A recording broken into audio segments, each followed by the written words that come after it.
Sherlock હોમ્સને આજે શેરલોકની series બીબીસીને કારણે પ્રસિદ્ધ થઈ અને અહીં બધા જોવા માંડ્યા. નેટફ્લિક્સ ઉપર શેરલોકની 4 સિઝન લોકો જોવે છે ગુજરાતની અંદર. શેરલોક હોમ્સનું ગુજરાતીમાં સૌથી પહેલું અવતરણ કરાવનાર રમણલાલ સોની 5 ભાગમાં. શેરલોક હોમ્સની બધી અંગ્રેજી વાર્તાઓના અનુવાદ એમણે 5 ભાગમાં કરીને આપ્યા. રહસ્ય કથા અને બાળ સાહિત્ય. બાળ સાહિત્ય જાણે બાલિશ હોય એવું જ બધાને લાગે, એટલે નવા બાળ સાહિત્યકારો તો પેદા જ નથી થતા. હરિપ્રસાદ વ્યાસ, જીવરામ જોશી, હરીશ નાયક, એવા બધા જે જૂના પૂર્વસૂરીઓ, યશવંત મહેતા થઈ ગયા એ થઈ ગયા. આ લેખ વાંચ્યા પછી રમણલાલ સોનીએ મને મળવા બોલાવ્યો, ધ્રુતતા હાથે પોસ્ટકાર્ડ લખીને, 90 વર્ષની ઉંમરે. અને હું ગયો એમને મળવા માટે. અમદાવાદમાં એમનું ઘર. મને જોઈને કે આ તો છોકરડો છે. એટલે હું તો કીધું જે છું જ છું. એટલે મને કે મને એવું લાગતું હતું કે સાહિત્યના કોઈક વિવેચક હશો. તો મેં કીધું ભાઈ હું વિવેચક થવામાં માનતો જ નથી, આપણે ભાવક થાય એટલું સારું. તો એમને બહુ મજા આવી. મારા મમ્મી પપ્પાની સાથે હું ગયેલો. એમણે ઘરે બેસાડ્યા ને કેટલી બધી વાતો કરીને પછી તો મારી સાથે પત્ર વ્યવહાર શરૂ થયો. કાગળો લખે. એક વખત કાગળમાં લખ્યું કે આ બધા હેરી પોટર કરે છે એ શું છે?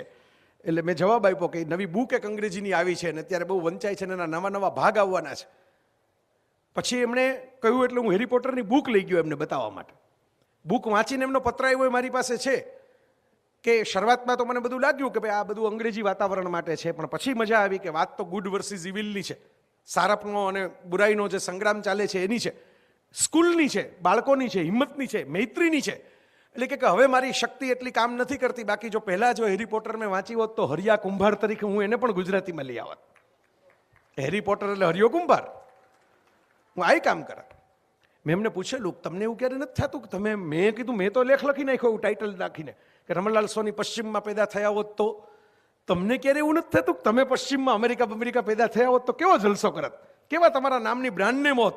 રમણલાલ સોની આમ સહી કરીને લખેલું હોય, એ કોઈ મોટી જગ્યાએ મૂકવાનું હોય તેના પૈસા તમને ચૂકવાતા હોત. એમણે જે જવાબ આપ્યો એવો સરસ મજાનો જવાબ હતો કે મારા બાળ દોસ્તો મારી વાર્તાઓ વાંચી અને અલગ અલગ કલ્પનાના વિમાનોમાં ઉડતા હોય છે, એ મને એટલી જ આનંદ કરાવે છે જેટલું હું અમેરિકાના વિમાનની સફરની અંદર કરતો હું. નેટફ્લિક્સ ઉપર થોડા મહિના પહેલા મૂવી આવી ફ્રેન્કેનસ્ટાઇન. મેરી શેલીએ 17 વર્ષની ઉંમરે 2 સદી પહેલા વિશ્વની સૌથી પહેલી સાયન્સ ફિક્શન લખી. એના ઉપરથી ફિલ્મો હજુ બન્યા જ કરે છે. એવી જ રીતે એલ ફ્રાન્ક બોમે 1900ની સાલની અંદર એટલે કે 125 વર્ષ પહેલા જે વિઝાર્ડ ઓફ ઓઝ લખી, એના ઉપરથી પણ ફિલ્મો બન્યા જ કરે છે. હમણાં વિકેડ આવી ગઈ અને એનું નાટક પણ નીતા અંબાણી કલ્ચરલ સેન્ટરની અંદર આવી રહ્યું છે. આવી કેટલી બધી ઇન્ટરેસ્ટિંગ કથાઓ છે દુનિયાની અંદર. એચજી વેલ્સે ટાઈમ મશીન લખી, રાઇડર હેગાર્ડે બહુ જ સરસ મજાની રોમાંચક સાસ કથા કિંગ સોલોમન્સ માઇન્સ લખી, ઓસ્કાર વાઇલ્ડે સેલ્ફિશ જાયન્ટ અને હેપી પ્રિન્સ જેવી કથાઓ લખી. તો ભણવામાં પણ આવી ગઈ એક સમયે જનરેશનને. આ બધી જ વાર્તાઓ અડધી સદીથી પણ વધારે સમય પહેલા ગુજરાતીમાં આવી ગઈ છે. મેં મારા બચપણમાં વાંચેલી છે ગુજરાતીમાં. આ બધા લોકોનું ધ્યાન ગયું એ પહેલા. જેમ કે સિક્રેટ્સ ઓફ મેજિક ક્રાઉડ 1958માં ચાઇનીઝ કૃતિ લખાયેલી, એના ઉપરથી ડિઝનીએ ફિલ્મ બનાવી 2007માં. પણ એની પહેલા તુમ્બમ તુમ્બા નામથી ગુજરાતીમાં લઈ આવ્યા રમણલાલ સોની. હા, આપણા સોની દાદા રમણલાલ સોની એટલે જેને 400થી વધારે બાળ વાર્તાઓ લખી એવા બાળ સાહિત્યકાર. એમનો 117મો જન્મદિવસ આવી રહ્યો છે 25 જાન્યુઆરી 2026ના રોજ. 98 વર્ષની ઉંમરે તો વિદાય લઈ ગયા, પણ સમૃદ્ધ ખજાનો મૂકી ગયા છે બાળ સાહિત્યનો, બંગાળી સાહિત્યના અનુવાદોનો અને વિશ્વ સાહિત્યના અનુવાદોનો. એમાંથી પસંદ કરેલી આ બધા નામ બોલી ગયો એ બધી જ કથાઓ ફરીથી રજૂ થવાની છે નવા રંગરૂપે. ટ્રાન્સલેશન એમનું જે એમણે કરીને ગયા છે એ વર્લ્ડ ક્લાસિક ફેન્ટેસી એડવેન્ચર સિરીઝના નામે. એમના સુપુત્ર ચિરંજીવી શ્રીરામભાઈ સોની અને ગુજરાત પ્રકાશનના મનુભાઈ શાહ બંને એમના પ્રેમીઓ, અને એમણે ભેગા થઈને આ નવેસરથી પ્રકલ્પ ધારણ કર્યો છે. તો બસ હું એ કાર્યક્રમની અંદર પહોંચી જવાનો છું 25 જાન્યુઆરી રવિવારે સાંજે 5 વાગે, પોણા 5 વાગે, 4:45 ટુ બી પ્રિસાઇઝ, 5 વાગે પ્રોગ્રામ શરૂ કરી દેવાનો છે. એટલે HK આર્ટ્સ કોલેજના હોલમાં. પાર્કિંગ પણ બહુ મસ્ત છે. આશ્રમ રોડ પાસે આ હોલ છે. તમને જીપીએસની અંદર પણ મળી જશે એનું એડ્રેસ. અને ત્યાં એન્ટ્રી ફ્રી છે, પ્રવેશ નિઃશુલ્ક છે. અને મારી સાથે હશે Devaki.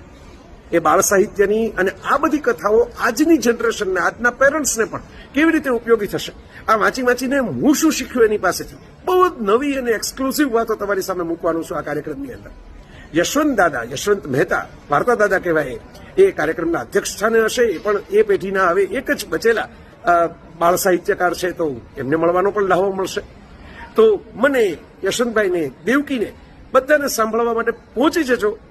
Entry free, most welcome. HK arts કોલેજના હોલની અંદર 25 જાન્યુઆરીના રવિવારે સાંજે 4:30 વાગે 7 પુસ્તકોનો સેટ એની અંદર ડિસ્કાઉન્ટ સાથે પણ તમને મળવાનો છે. અને આ 7 પુસ્તકો જીવનમાં મસ્ત રીડ છે, એટલું તો હું તમને કહી શકું. મળીએ છીએ અને સોરી દાદાને યાદ કરીએ છીએ. એક હતો ચકો ને એક હતી ચકી. આ વાર્તા તો તમે સાંભળી છે, પણ તમે તેરીઓ શેચકાની વાર્તા સાંભળી છે, વાંચી છે? ભેદી ટાપુ વાંચી છે? દુખિયારા વાંચી છે? તમને એવું ખબર છે કે શેરલોક હોમ્સની આખી સિરીઝ ગુજરાતીમાં આપણા જન્મ પહેલાં છપાઈ છે? કોણે કર્યા છે આવા અનુવાદો? ગુજરાતી સાહિત્યની અંદર આપણી પાસે એવા દિગ્ગજ સાહિત્યકારો રહ્યા છે કે જેમણે એ જમાનામાં ખાદીનું ધોતિયું પહેરીને અને એક બાજુ અંગ્રેજોની સામે લડત કરીને બીજી બાજુ અંગ્રેજી સાહિત્યના અદ્ભુત પુસ્તકોનો અનુવાદ ગુજરાતીમાં આપણને આપ્યો છે. એમાંના જ એક મહાન લેખક થઈ ગયા શ્રી રમણલાલ સોની. એમણે જે રોમાંચક કિશોર કથાઓના અનુવાદ કર્યા છે દુનિયાભરના, એ અનબિલીવેબલ છે.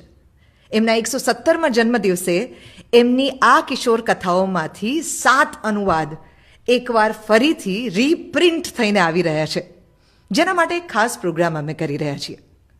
હાય, હું છું Devaki and I am gonna see you on 25th of January સાંજના 4:30 HK કોલેજના કેમ્પસના ચિમનભાઈ ગૃહમાં.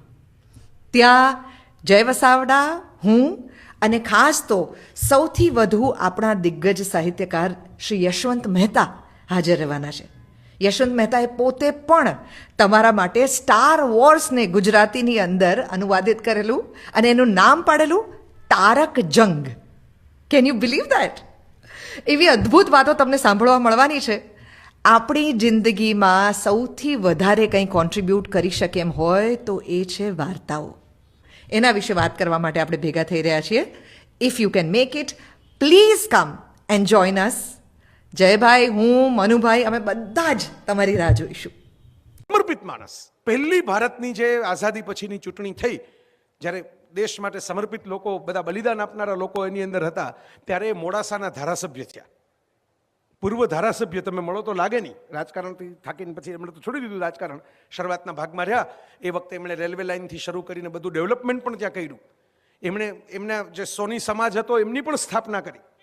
અને સૌથી પહેલું સાહિત્ય પરિષદનું જ્ઞાન સત્ર ગુજરાતની અંદર આઝાદી પછી શરૂ થયું હોય તો એ મોડાસામાં એમણે શરૂ કરાવ્યું, એમની સ્કૂલમાં. જ્ઞાન સત્ર, આપણે જે બધા બેઠા છીએ ને, જ્ઞાન સત્ર કહેવાય. લિટરેચર ફેસ્ટિવલ હવે આજે નવું નામ આવી ગયું છે.